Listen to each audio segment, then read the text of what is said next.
Yes yes sir. ఇకపోతే ఒక్కసారి మనం తెలంగాణ విషయాల్ని ప్రస్తావించినట్లయితే ఈరోజు రేవంత్ రెడ్డి వరంగల్ సభకు సంబంధించి ఆయన ఈరోజు ఏవైతే కామెంట్స్ చేశారో మొత్తం కామెంట్స్ కూడా హైలైట్ అయ్యాయి. నన్ను అడిగితే నేను మొత్తం సభను కూడా వీక్షిస్తూ ఉన్నాను, మీరు కూడా నాతో పాటు ఉండి చూసారు ఆ సభను.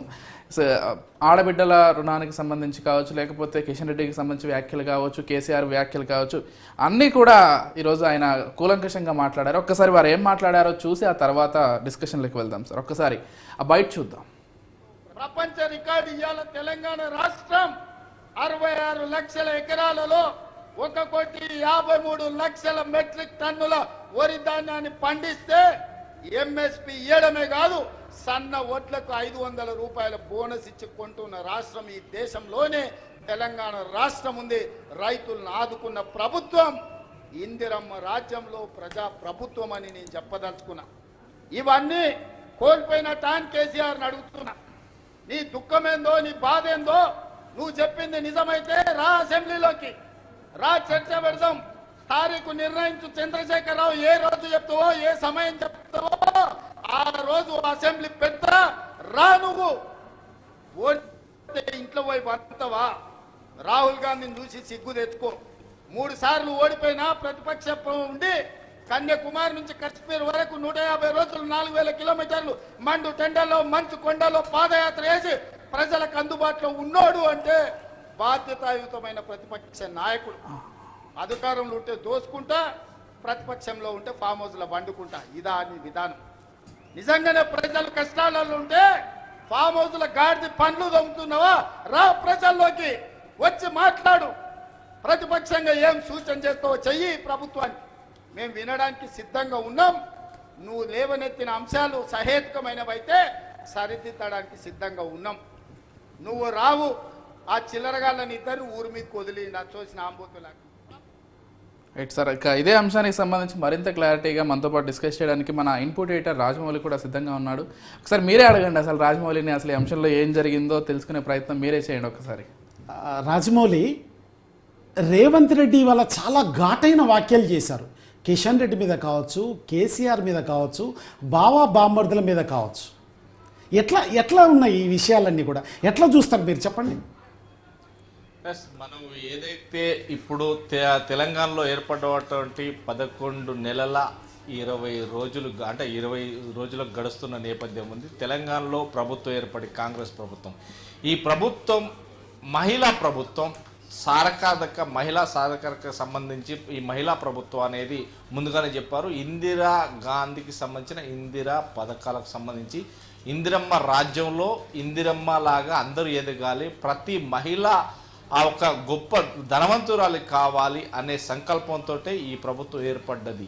కానీ హైదరాబాద్ మహానగరంలో కాంగ్రెస్ పార్టీకి ఒక్క సీట్ రాకపోయినా కానీ ఏదైతే రూరల్ జిల్లాలలో కాంగ్రెస్ పార్టీని ఎత్తుకొని కొనియాడారో, ఇదే రేవంత్ రెడ్డి, బట్టి విక్రమార్క ఇద్దరు పాదయాత్ర చేసిన నేపథ్యంలో ప్రతి ఒక్కరి సాధక బాధకాలన్నీ చూర్చారు. ప్రతి ఒక్కరి ఆడపడుచుల బాధలేంటి, వాళ్ళ సంతోషం అంటే ఎలా ఉంటుంది, ఏ రకంగా వస్తుంది అనేది వారు చూడడం జరిగిందని చెప్పారు. ఈ నేపథ్యంలోనే వరంగల్ నుంచి వెళ్ళి ఫస్ట్ డిక్లరేషన్, రైతు డిక్లరేషన్ సభలో వరంగల్లో పెట్టడం జరిగింది. వరంగల్ నేతృత్వంలో రాహుల్ గాంధీ ఇచ్చినటువంటి 6 గ్యారెంటీలకు సంబంధించిన పథకాలకు సంబంధించి ఏదైనా ప్రతి ఒక్కటి కూడా మేము నిరూపించాం, ఆ చిత్తశుద్ధి మాకు ఉంది అనే నేపథ్యంలోనే దీన్ని పొగడం జరిగింది. ఈ నేపథ్యంలోనే ఏదైతే ప్రజాపాలనకు సంబంధించి రాబోయే డిసెంబర్ 7 అంటే మరికొన్ని రోజులు మాత్రం ఉంది, ఆ రోజుల లోపల ప్రజాపాలన సభలు ఏర్పాటు చేయాలి. సశ్రమంగా విధులు నిర్వహిస్తున్నటువంటి ప్రతి ఒక్కరిని అభినందించుకోవాలి. మహిళా సాధకరకు సంబంధించి సంఘాలను ప్రతి ఒక్కరిని కొనియాడాలి, మహిళలను ఉన్నత శిఖరాలకు ఎత్తుకెళ్ళాలి. ఇప్పటికి చూస్తే మాత్రం తెలంగాణ లోపల చాలామంది స్పోర్ట్స్ సంబంధించిన వాళ్ళు కావచ్చు, లేకుంటే వేరే వేరే రంగాలకు సంబంధించిన యువతులకు ప్రతి ఒక్కరికి కూడా ముందుకు తీసుకువెళ్ళడం జరిగింది, ప్రతి ఒక్కరు జాబ్లు ఇవ్వడం జరిగింది అనేది చెప్పడం జరిగింది. మొత్తం మీద మనం తెలంగాణ ప్రభుత్వానికి ఈరోజు జరిగినటువంటి సభలో కేసీఆర్, కేటీఆర్ అండ్ అన్ని హరీష్ రావుతో పాటు బీజేపీ నేత కిషన్ రెడ్డి పైన కూడా ఘాటు వ్యాఖ్యలు చేసిన సందర్భం. మొత్తం మీద మేము మహిళలను పెద్దవాళ్ళని చేస్తామంటే మహిళలను అణగదొక్కడానికే బీఆర్ఎస్ ప్రభుత్వం గత 10 సంవత్సరాలుగా చేసినటువంటి పరిపాలన, ఆ నేతృత్వంలోనే మేము ముందుకు రావడం జరిగింది. మీరు ఎంత తొక్కితే అంత లేస్తాం అనే భావనలో ఉంది. కేసీఆర్ నువ్వు తెలంగాణ రాష్ట్రంలోనే మొత్తం మీద తాగుబోతులను తయారు చేశావు, కానీ మహిళా శక్తులు అనేది మీకు తెలియదు. మొత్తం మీద తాగుబోతు సంఘాలకు అధ్యక్షునిగా మాత్రమే నువ్వు ఉన్నావు, ఇక ఫామ్ హౌస్కు తప్ప నువ్వు దేనికి బయటికి రావు, పని చేయవంటూ కూడా. కానీ ఇక్కడ చూస్తే మాత్రం ఏదైతే మీ ఇంట్లో నలుగురికి జాబులు పోయాయో ఇక్కడ 50,000 మందికి జాబులు కల్పించడం జరిగింది. 500 రూపాయలకు గ్యాస్ సిలిండర్ ఏ రాష్ట్రంలోనైనా ఇస్తున్నారా? ఇక్కడ తెలంగాణ రాష్ట్రంలో ఇస్తున్నాం. దేశంలోనే మొదటి రాష్ట్రంగా తెలంగాణ ఉంది. ఈ నేపథ్యంలోనే రైతులకు ఆ రోజు మీరు చెప్పినటువంటి వరి వేస్తే ఉరి అంటావు, కానీ నువ్వు 150 ఎకరాలలో పండించిన పంటల సంగతి ఏంటి? మరి నీకెందుకు పండాలి, రైతులకు ఎందుకు పండకూడదు? ఈరోజు తెలంగాణలో ఎన్ని లక్షల మెట్రిక్ టన్నులు అయినా కొనడానికి సిద్ధంగా ఉన్నాం. అదేవిధంగా సన్నవడ్లకు 500 బోనస్ ఇస్తున్నాం. అదే రకంగా ఆడపడుచులు తన తల్లి వారి ఇంటికి వెళ్ళాలంటే తన భర్త పనికి పోయి వచ్చేసరికి ఆ బస్సులోనే ఫ్రీ సీట్లు ఫ్రీగా వెళ్ళి మళ్ళీ సాయంత్రం తన భర్త ఇంటికి చేరేలోగే ఆ ముందు చేరేలాగా ఏర్పాటు చేశాం. మహిళలకు శక్తులను ఏర్పాటు చేశాం. ఇదే విధంగా మొత్తం మీద తెలంగాణలో ఉన్నటువంటి 50,000 ఉద్యోగాలతో పాటు సస్యశ్యామలంగా ఉండడానికి రైతులకు రుణమాఫీ ప్రక్రియలో ఆ రోజు కూడా డిక్లరేషన్ సమ్మక్క సారలమ్మ భద్రకాళి అమ్మవార్ల సాక్షిగా కూడా చెప్పాం. 15 ఆగస్టు లోపల మీకు 2 లక్షల రుణమాఫీ చేస్తామని 18,000 కోట్ల రుణమాఫీ చేశాం. ఇంకా కూడా భద్రకాళి సమ్మక్క సారలమ్మ సాక్షిగా మళ్ళీ చెప్తున్నా, మిగతా ఎవరికైతే 2 లక్షలకు సంబంధించి రుణమాఫీ చేయాలో వాళ్ళందరికీ కూడా చేస్తాం. కానీ మీరు బ్యాంకులలో ఎందుకు ఆగాయింది? మీకు సంబంధించి పట్టా పాస్బుక్లు కావచ్చు, లేదంటే అకౌంట్ నెంబర్లు కావచ్చు, మీ ఆధార్ కార్డు కావచ్చు, తప్పుగా ఉంటే చెక్ చేసుకోండి అని చెప్పడం జరిగింది. ఇదే నేతృత్వంలో ఇక కిషన్ రెడ్డి పైన కూడా తను వేయడం జరిగింది. ఎందుకంటే నువ్వు ఎక్కువగా మోడీ భజన చేస్తున్నావు, కాబట్టి నువ్వు ఇక్కడ ఉండాలి, ఈ రాష్ట్రంలో ఉండదగ్గ వ్యక్తి కాదు. మొత్తం మీద నువ్వు గుజరాత్ వెళ్ళి అక్కడ గాడిదలు కాసుకోవాలంటూ కూడా అక్కడ చేయడం జరిగింది. ఎందుకంటే కేటీఆర్ మాట్లాడిన తర్వాత 2 రోజులకు నువ్వు మాట్లాడుతున్నావు.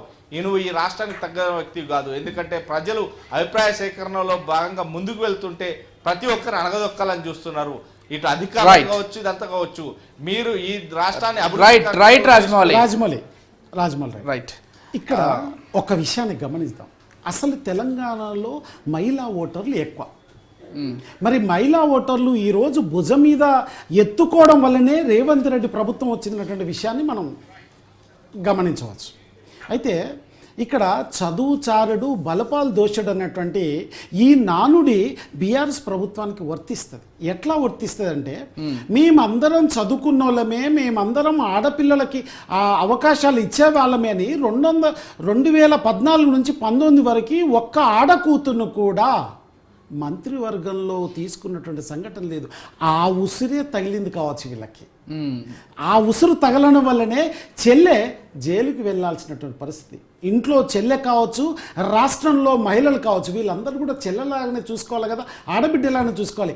ఈ ఆడబిడ్డల ఉసురు తగిలే చెల్లె అక్కడ జైలుకి వెళ్ళింది. వీళ్ళ ఆడబిడ్డల ఉసురు తగిలే ఇక్కడ వీళ్ళు ప్రభుత్వాన్ని కోల్పోయారు.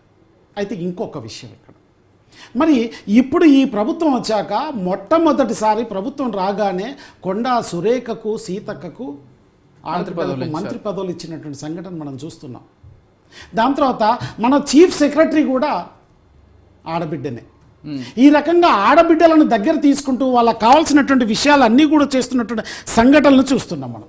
అయితే ఒకవేళ కనుక టీఆర్ఎస్ అభివృద్ధిని కనుక మీరు అడ్డుకోవడానికి ప్రయత్నం చేస్తే బిడ్డ ఈరోజు తప్పదు, మీకు ఊచలు లెక్క పెట్టాల్సి వస్తున్నటువంటి వార్నింగ్ను కూడా ఇచ్చినటువంటి సంఘటన చూస్తున్నాం.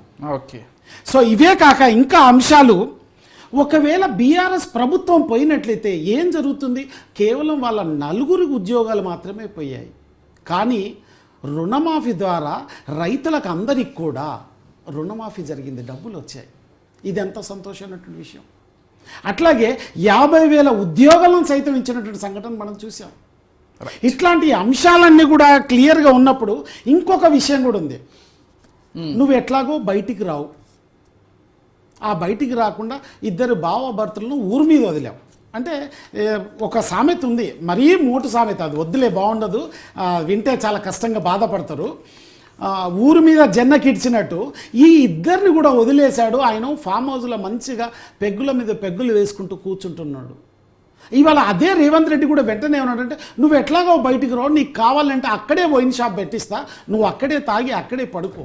ఒకవేళ గనక ప్రభుత్వానికి గనక నువ్వేమైనా సూచనలు చేయాలని అనుకుంటే నీకు ఏ రోజు కావాలంటే ఆ రోజు నేను అసెంబ్లీని ఏర్పాటు చేస్తా, వచ్చి కావలసిన సూచనలు ఈ ప్రభుత్వం అభివృద్ధి చెందడానికి, ప్రజలు అభివృద్ధి చెందడానికి, సంక్షేమ పథకాలు ఇంకా ఎక్కువగా తీసుకురావడానికి ఏమైనా సలహాలు ఇస్తే వచ్చి ఇక్కడికి వచ్చి సలహాలు ఇవ్వు. కానీ వీళ్ళిద్దరిని ఊరి మీద వదిలిపెట్టావు, ఇద్దరిని ఊరి మీద వదిలిపెడితే వచ్చే లాభం ఏముంది? కానీ వీళ్ళిద్దరు ఏం చేస్తున్నారు? ప్రజలను రెచ్చగొడుతున్నారు, రైతులను రెచ్చగొడుతున్నారు, అధికారుల మీద దాడి చేసేటువంటి ప్రయత్నం చేస్తున్నారు. ఇవన్నీ మీకు కనిపించట్లేదా? ఇవన్నీ ఎందుకు కంట్రోల్ చేయనటువంటి పరిస్థితి ఉంటుంది అన్నటువంటి విషయం ఆయనే గట్టిగా అడగాల్సిన సందర్భం. అట్లాగే కిషన్ రెడ్డి విషయంలోకి వచ్చినప్పుడు, కిషన్ రెడ్డి ఇక్కడ రేవంత్ రెడ్డి కేంద్రంలో ఉన్నటువంటి మంత్రులందరితో, ప్రధానమంత్రితో సఖ్యతగా ఉన్నటువంటి విషయం మనం ముందు నుంచి చూస్తున్నాం. ఇది తట్టుకోలేనటువంటి కిషన్ రెడ్డి, కేసీఆర్కు బినామీ అనే వాదనలు ఉన్నటువంటి కిషన్ రెడ్డి మరి ఈ రాష్ట్రానికి కేంద్ర బడ్జెట్ నుంచి ఎందుకు నిధులు తీసుకురాలేదు అన్నటువంటి ప్రశ్న ప్రజల్లో ఉత్పన్నమైంది. అట్లాగే ఇప్పుడున్నటువంటి ప్రభుత్వం నుంచి కూడా ఉత్పన్నమైనటువంటి సంఘటన మనం అనేకం చూసాం. ఓకే, సో చెప్పండి. సరే ఈ